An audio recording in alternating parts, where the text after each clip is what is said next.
Hello friends, welcome back to my channel. For today's episode, I am going to make a wrap dress.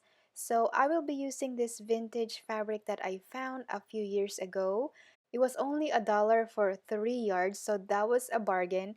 I decided since I have so much fabric, I'm just going to try out this wrap dress. So this is going to be my first time making a wrap dress.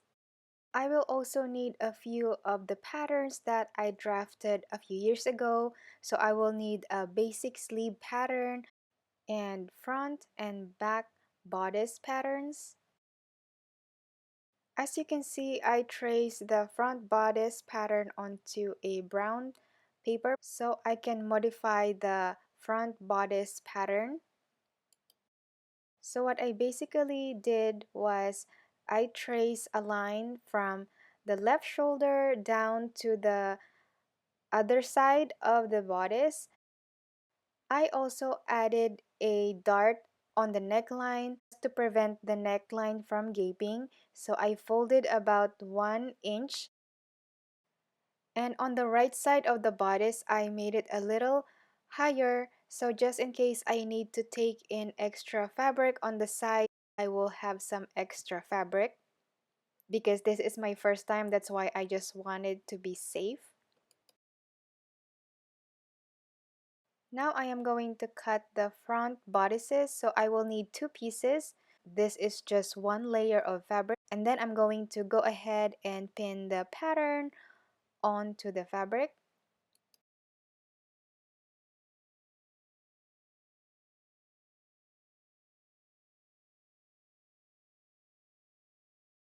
I will add 1 inch allowances on the sides, and then on the armhole, shoulder, and neckline I will add just 1/2 inch.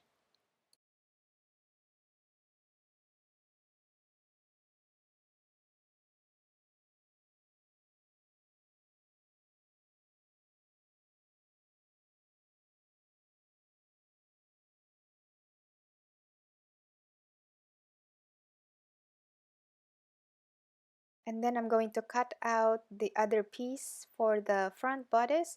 So I just turn the fabric wrong side up, and then I'm just going to use it as a template.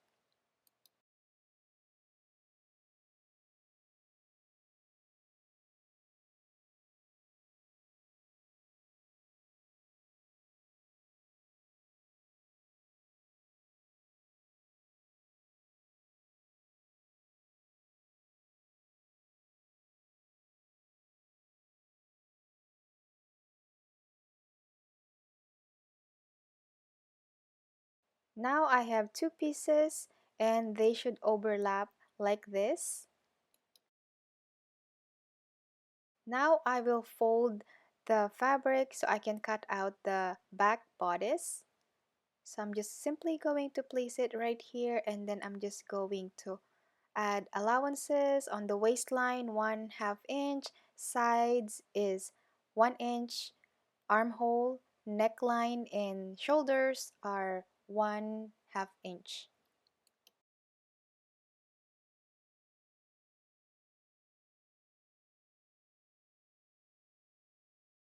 Same goes for the sleeve pattern. I cut the sleeve a little longer than the pattern, so just in case I wanted the sleeves a little longer, that's why I did it. I can easily trim it off later on. So I will add 1/2 inch seam allowance on the shoulder slope, and then 1 inch allowances on the side seams or the inseams.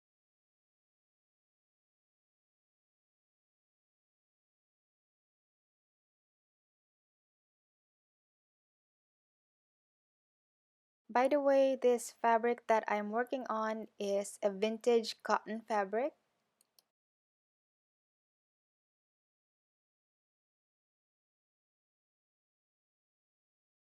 I will simply fold the sleeves just like this and sew along the side, and I will try to stay with my 1 inch seam allowances just to be accurate on this project. And I will match the front and back bodices. So first I put this piece right here, and then I put the other one on the other side, and then I'm just going to sew it on the shoulders and the side seams. Like I said earlier, I'm going to be doing 1 inch seam allowances on the side seams, 1/2 on the shoulder seams. But before I do that, I am going to sew the darts first. If you remember, I have darts on the pattern, so I transferred it onto the fabric and I'm just going to sew it. It's pretty easy to do. I usually start from the waistline up to the apex. So I have 4 darts, 2 on the front bodices, 2 on the back bodice.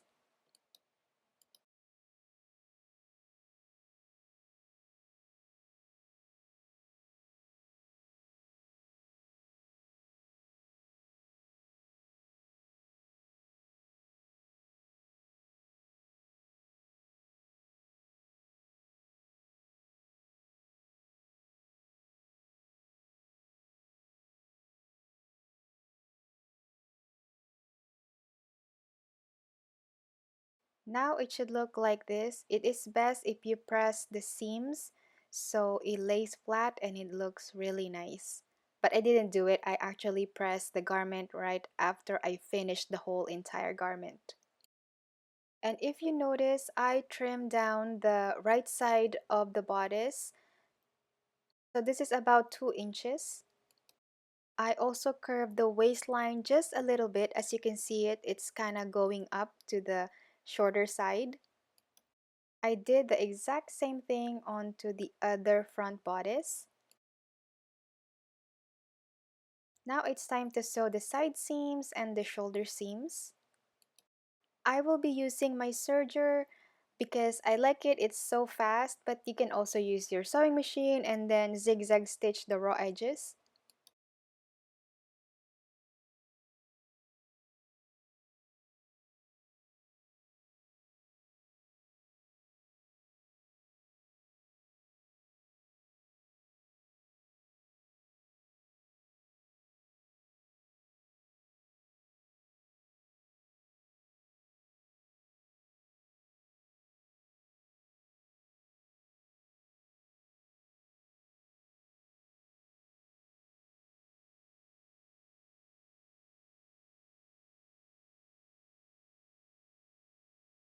So as I was going through my fabric stash, I found this yellow leftover fabric from a previous project. I believe I made a half circle dress using this yellow fabric. So I put it on the bodice and it actually fits really good. So I am just going to trace the whole entire thing and then use it as my template. I just gave it about 1 inch allowances on the side seams, and then I'm going to make it extra longer, so I probably added 5 more inches on the hemline. Now I am going to match the waistline of the skirt and the bodice. So I'm going to start from the end here and I'm just going to pin it all the way to the other end.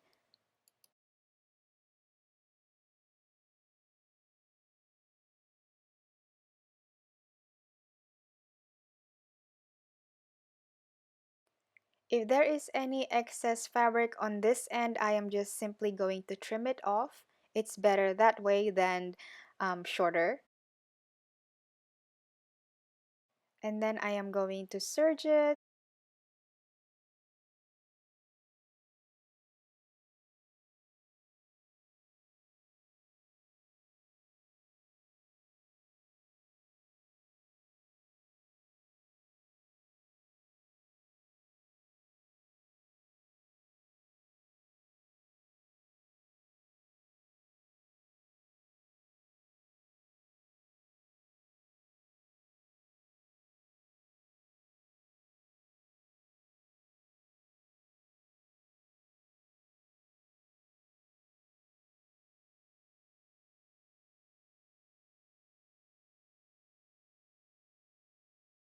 After this, I am going to be working on the neckline. I am going to give it a stay stitch first.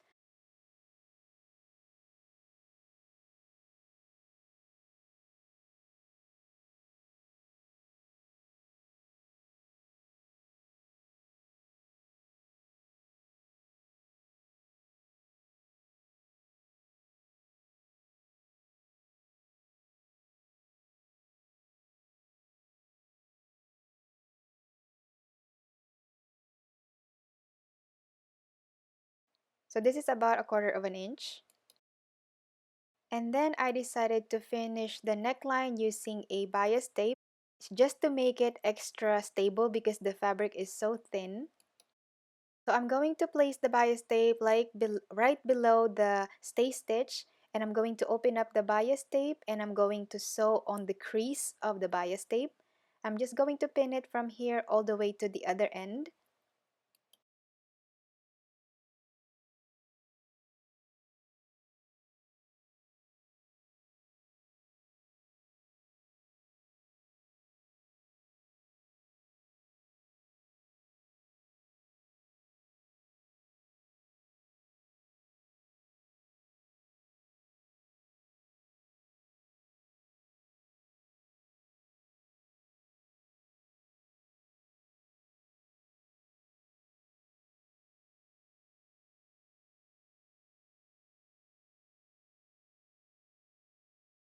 And then I am going to sew it all the way down to the other end.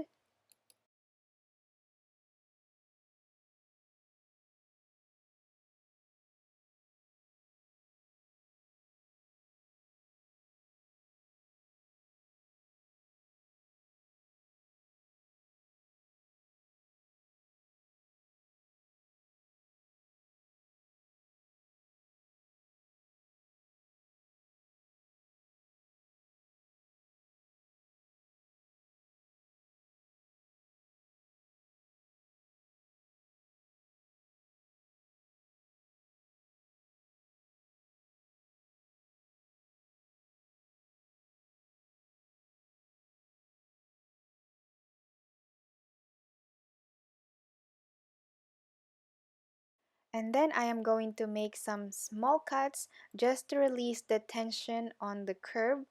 So I'm just going to do this on the back neck.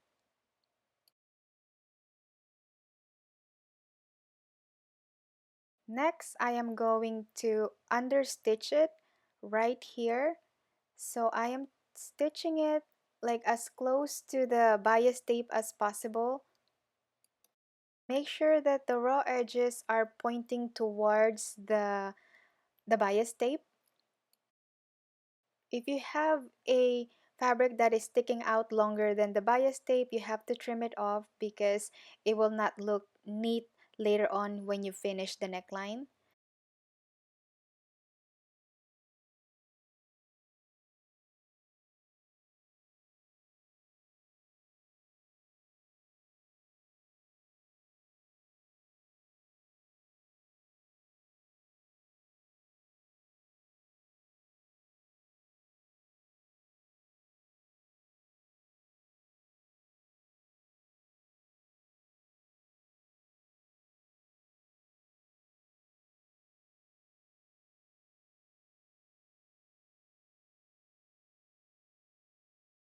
I'm going to fold the bias tape towards the wrong side of the fabric, and I'm just going to pin it to secure.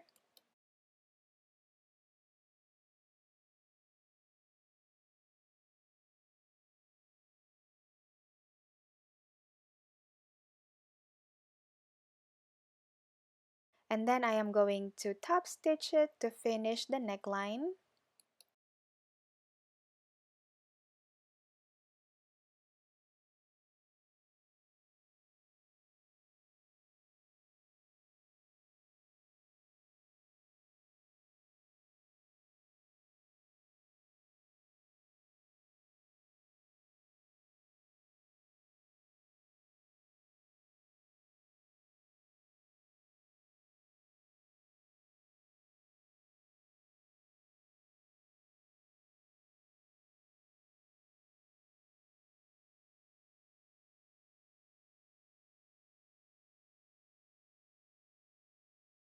So this is what the dress is looking like right now.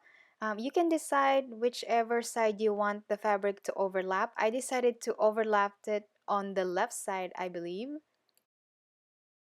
And then I'll go ahead and make a belt for the dress. So I basically just cut 2 inches wide fabric, and I I don't know how long it is, but I made sure it is long enough that I can wrap it around my body. And I will need 2 belts, by the way.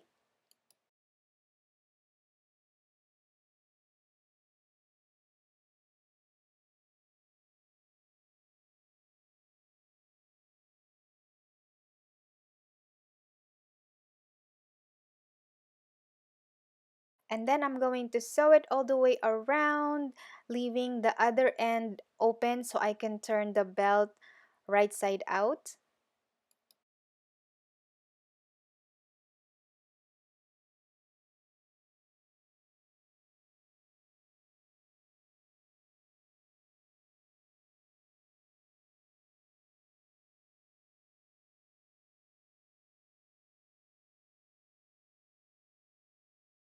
It is much easier if you use a safety pin to turn the belt right side out, but I couldn't find the biggest safety pin that I have, so I used a pen, but it was actually a struggle.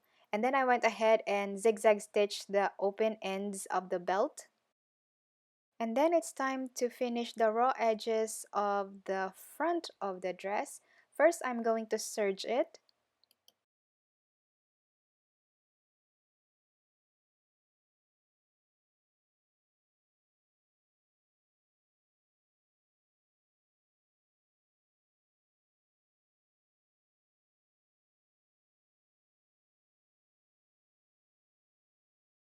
And then I finish the hemlines just like this by folding it once and then sew it from the top down to the bottom of the dress.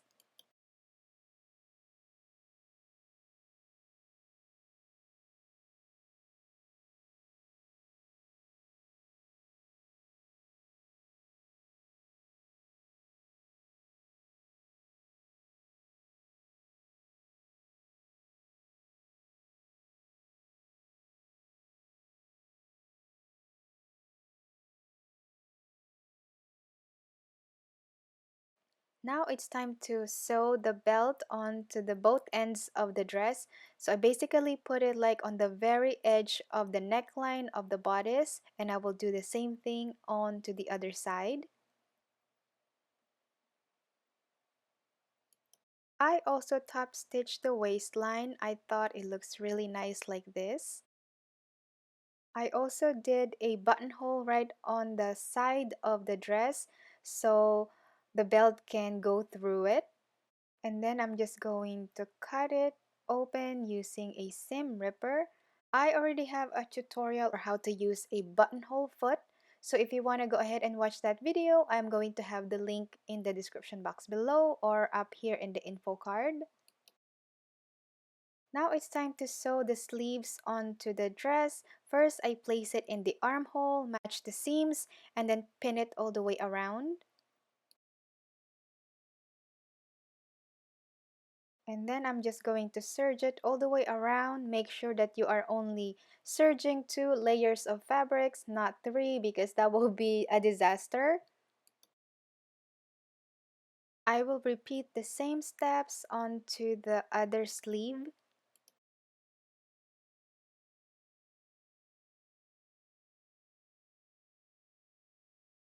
Okay guys, so I'm having a bit of a trouble on the neckline. So this side here is gaping like massively, it like gaping like this. So I was thinking, since the dress is pretty much done, I don't want to unpick everything and start over. So I think if I put an elastic like right here, I'm going to sew an elastic here so to kind of like cinch it like this, and hopefully that will take care of it. Let me try that. So I'm going to start where it crosses like this, like that. So this part here, there's no problem with this one. I don't know why, but this one here is gaping like tremendously. So I'm going to place the elastic. So this is, I'm going to start here. I'm going to leave a tail so I can actually hold on to it. So I'm just going to stretch it about that much.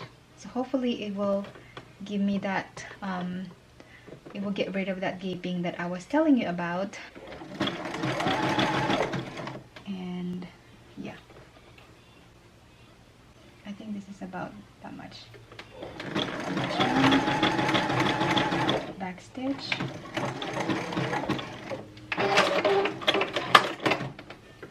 So there it is. So hopefully that will fix the problem. I will try it on, and then once I'm happy with it, I'm going to trim off the elastic. Okay, it actually worked, you guys. I can't believe it. So it worked. So now I'm actually going to add just a little bit here, just probably what, 2 inches. So I'm just going to do the same thing, just because it works so well on the other side. So I'm just going to do it here. If you notice, the neck binding is different on this one. This time I actually use a lace one, and it is not as heavy as the bias tape that I used earlier, but the steps is pretty much the same. Now all I have to do is actually um, finish the hemlines, and the dress is done. And this is the final product, you guys. I absolutely love it. I usually stay with blue, but this one has like green, purple, and peach, and a little bit of light orange. I really like it. It's super pretty and refreshing to my eyes. It's very springy. So anyway, even though this is my first time to make a wrap dress, I think the final result still looks really cute. So next time when I make another wrap dress, I am going to modify it for beginners, because like I said earlier, this is like my test project for this wrap dress, and all the mistakes I learned from this project, I am going to redo it one of these days to show you how to easily make a wrap dress even if you are a beginner. So thank you so much for watching. If you like this video and if you try to recreate this dress, be sure to tag me on my Instagram. Use the hashtag SoAldoOfficial. I might just feature you on my next video. I will see you soon. Bye!